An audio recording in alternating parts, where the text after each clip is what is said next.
Bismillahirrahmanirrahim. Alhamdulillahirabbil alamin wassalatu wassalamu ala rasulil karim wa ala alihi washabihi ajmain. Bangladesh Jamaat Islami নয়লা union কর্তৃক আয়োজিত আজকে এই ছাত্র যুব সমাবেশের সম্মানিত সভাপতি ইনার আমির, আমাদের মাঝে উপজেলার নেতৃবৃন্দ উপস্থিত আছেন, সম্মানিত ইউনিয়ন নেতৃবৃন্দ উপস্থিত আছেন, সুধী মন্ডলী, ছাত্র যুবক ভাইরা, আপনাদের উদ্দেশ্যে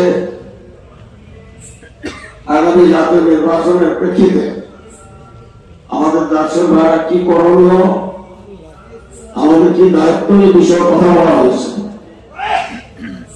আমরা আপনাদের কাছে এই কথাটুকু বলতে চাই, বাংলাদেশ জামাত ইসলামী দেশে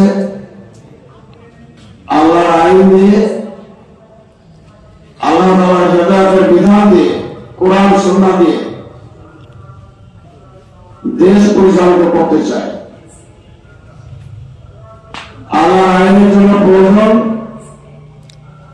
পার্লামেন্ট আইন প্রণয়ন করে আল্লাহর আইনকে রাষ্ট্রভাবে কার্যকর করা।